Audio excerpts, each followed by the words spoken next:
Hello Kuya Roms, ako si Gio. Sa ngayon ay 32 years old na. 22 years old lamang ako noon nang maging girlfriend ko si Ashley. Maganda? Oo, lahat naman kasi ng mga lalaki sa ganda tumitingin. Pangalawa lamang ang ugali. Para sa akin, si Ashley na ang tutuluyan ko. Maganda, mabait, pwedeng ipagmalaki. Girlfriend material, ika nga. Naging girlfriend din siya ng pinsan ko na si Marco. Nauna lamang kasi na manligaw ang pinsan ko sa kanya. Sabay kaming lumaki tatlo ni Ashley sa maliit na barangay na sakop ng Tanay Rizal. Pero sabi nga ng mga matatanda, hindi mo lubusang makikilala ang isang tao kapag hindi mo pa ito makakasama. Kapag makasama mo na siya, saka mo malalaman ang totoong ugali nito. Nang maging kami nga ni Ashley, natuto na ako na magsikap sa buhay. Gusto ko nang ibigay sa kanya ang magandang buhay at para sa magiging pamilya namin. Pero sadyang napakaliit lamang kasi ng sinasahod ko bilang salesman sa isang appliance store dito. Minimum lamang kaya iniisip ko na kapag nagkatuluyan kaming dalawa, ayaw ko mahirapan siya at nag-aabot pa ako sa magulang ko kapag kinsenas at katapusan. 2 taon ko nang kasintahan si Ashley. Nakapag-propose na rin ako sa kanya ng kasal at pumayag naman siya. Pero may plano ako na mangibang bansa para sa kinabukasan namin. Tutol si Ashley sa plano ko pero wala din siyang magawa dahil pinilit kong makaalis. Sabi ko sa kanya para din naman sa kinabukasan namin kaya ako gagawin ito. Masakit at malungkot dahil mapalayo kami sa isa't isa. Sakay ng tricycle umalis ako sa barangay namin papunta ng bayan. Nasasakay naman ako ng taxi papunta ng Maynila, sa airport at tutungo ng Dubai.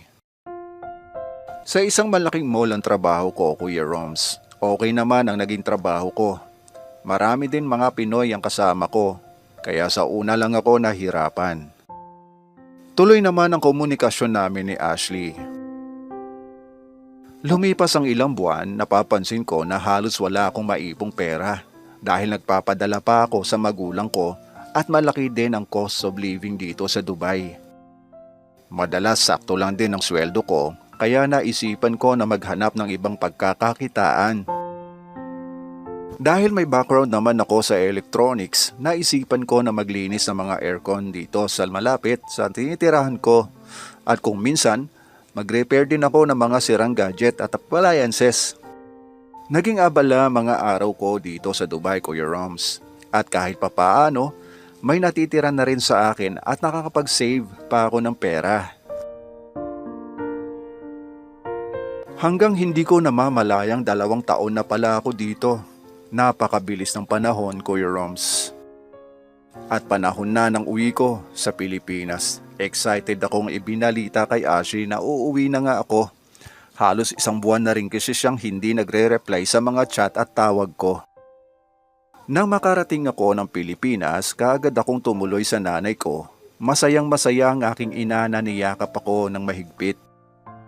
At muli niya akong niyakap nang iabot ko sa kanya ang pasalubong ko. Kaagad akong nagpaalam na pupuntahan ko si Ashley na nasa kabilang kalye lamang. Pero pinigilan ako ng nanay ko pero sabi niya sa susunod na araw na lamang daw. Nagtaka naman ako sa nanay ko. Dati kasi kapag alam niya na magkikita kami ni Ashley, okay naman sa kanya. Tinanong ko si nanay kung ano ang dahilan kung bakit ayaw niya ako papuntahin sa bahay ni na Ashley. Alangan pa siyang magsalita kaya kinulit ko siya dahil sa pakiramdam ko may itinatago siya sa akin na hindi ko dapat malaman. Hanggang sa pangungulit ko, nagsalita ang nanay ko. Buntis daw si Ashley at si Marco ang ama, ang pinsan ko, at nakatakda nga daw ang kasal nila bukas. Halos gumuho ang mundo ko nang marinig ko ang mga sinabi sa akin ng nanay ko, para akong pinagbagsakan ng langit at lupa. Isang buong gabi akong hindi nakatulog. Wala akong ginawa kundi ang uminom ng alak. Sobrang sakit, Kuya Roms. Pero sinisi ko rin ang sarili ko. Sabi nga ng nanay ko, kung hindi talaga para sa akin, Wala akong magagawa kundi ang tanggapin ang totoo. Pinilit ko tinanggap ang nangyari. Pinilit ko pang dumalo sa kasal nilang dalawa ng pinsan ko na si Marco. Mas masakit pala kapag nakikita mo na ang babaeng pinakamamahal mo ay sa iba mapupunta sa kabila ng pagsisikap na mapaganda ang kinabukasan nyo. Lumayo ako sa lugar namin at lumipat ako sa may bayan. Pinilit ko na manirahan dito para na rin makapagtayo ako ng negosyo at upang makalimot sa mga masakit na pangyayari. Repair shop ang naisip kong itayo, Kuya Roms. Mga sirang appliances at naglilinis din ng mga aircons. May itaas ang pinili kong upahan para dito na rin ako magstay. Lumipas ang ilang mga buwan na bigla ko dahil may pamilyar na kliyente ang nagpunta sa shop ko. Magpapagawa ng sira niyang TV. Si Ashley, hindi rin niya akalain na ako makikita niya. Hindi pa rin siya nagbabago. Maganda pa rin siya. At dahil wala naman akong masyadong gawa ng mga oras na yon, hinarap ko siya nung una bilang kliyente ko. Pero nakarinig ako ng mahinang boses niya habang seryoso ako sa pagtingin kung ano ang sira ng TV niya. Sorry, Gio. Ang mahinang boses niya. Napatingin ako sa kanya. Sorry saan? Kunwari kong sagot na walang alam na okay na ako. Humihingi siya ng tawad sa nagawa niyang pagpapakasal sa iba sa gitna ng may usapan na kami. Okay na yon, nangyari na at hindi na natin maibabalik ang dati. Wag mo na isipin yon, kasalanan ko rin. Sagot ko sa kanya. Wala kang kasalanan, Gio. Sagot naman niya. Sabi ko, nagkulang ako, kaya nagawa niyang magpakasal sa iba. Wag na nga natin pag-usapan yan, tapos na yon. Nakangiti ako. Napangiti na rin si Ashley na kanina hindi maipinta ang itsura na hindi mo malaman kung nahihiya ba o kung ano. LED lang ang sira ng TV mo, Ash. Kapag makabili ako ng pamalit mamaya, bukas o next day, pwede mo na kunin. Sabi ko matapos ko tignan ang TV niya. Sabi pa niya, hindi pa rin daw ako nagbabago, makulit pa rin at masayahin. Sabay nagpaalam na rin siya at uuwi na.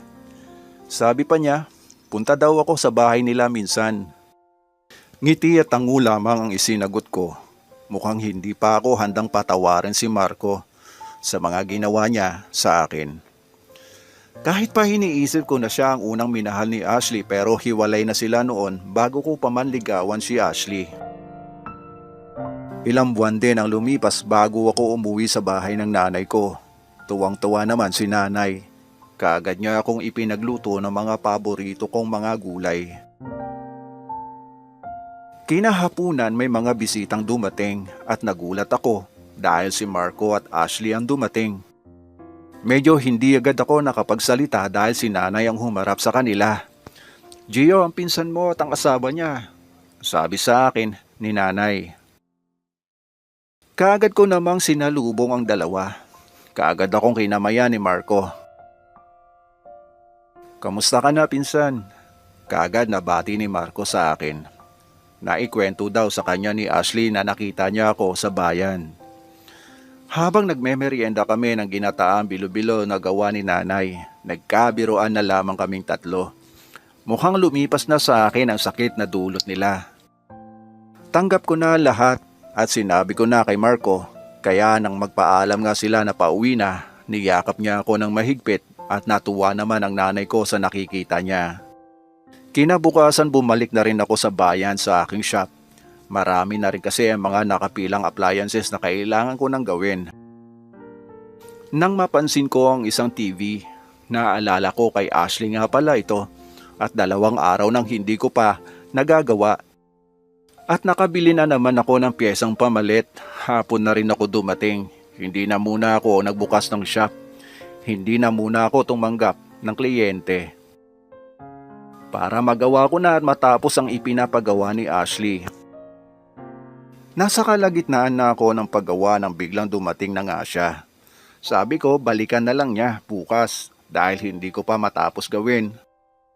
Okay lang naman daw. Sabi niya maghihintay na lamang daw siya. Sabi ko, sige, Malapit ko na rin naman matapos to. Natapos ko na nga at inaabot niya ang pambayad. Pero hindi ko ito tinanggap. Wag na Ash, okay na yon. Mura lang naman ang piyesang ipinalit ko dyan, sabi ko. Nagpumilit siya pero hindi ko pa rin tinanggap. Kiss na lang, biro ko. Hindi ko akalain na siseryosohin niya pala ito. Yun lang, sabi niya. Sabay halik niya sa akin sa mga labi ko. Para tuloy nagising ang mga natutulog kong ugat pala. Gumanda ang flow ng dugo ko. Ano ka ba Ash, biro lang yun, sabi ko sa kanya. Tawa naman ang sagot niya. Wag ko daw siyang bibiruin dahil seryoso siya. Bigla akong nasabik sa kanya. Bigla ko naalala ang mga bagay na ginagawa namin noong girlfriend ko pa siya at nakalimutan kong asawa na siya ng pinsan ko. Dahil sarado naman ang shop, umakyat na kami sa itaas at doon ko ini-repair ang mga nasira niyang pyesa sa katawan. May nangyaring palitan ng pyesa sa aming dalawa ni Ashley. At matapos ang nangyari, nagmadali siyang umuwi. Excited na daw kasi si Marco na magawa ang TV para mapanood na laro ng Gilas. Hanggang makatanggap naman ako ng tawag sa isang kliyente. Gustong magpagawa at magpalinis ng aircon. Kaagad ko itong pinuntahan sa kalapit na kondo lamang. Magandang may-ari. Siya si Gail. Nakilala ko siya. Sa malapit na bangko ang trabaho niya. Dito siya malapit na na-assign kaya umupa siya ng matitirhan. Dalaga at nasa Maynila pa ang magulang niya. Mas bata sa akin ng 2 taon. Nagkagusto ako sa kanya.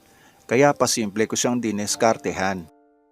Muli pang bumalik at nagkita pa kami ng palihim ni Ashley at madalas nagpaparepair siya sa akin. Makalipas ang ilang buwan naging girlfriend ko si Gail. Si Ashley hindi na siya nagparamdam sa akin. Wala akong balita sa kanya. Muli akong umuwi sa nanay ko at ipinakilala sa kanya si Gail. Masayang masaya ang nanay ko. Nang bigla namang dumating si Marco, nagkakwentuhan kami. Tinanong ko kung bakit hindi niya kasama si Ashley. Malungkot niya sinabi sa akin na 1 linggo na raw itong hindi umuuwi sa kanya. Sumama daw sa ibang lalaki. Nagulat at nalungkot ako sa mga sinabi ng pinsan ko.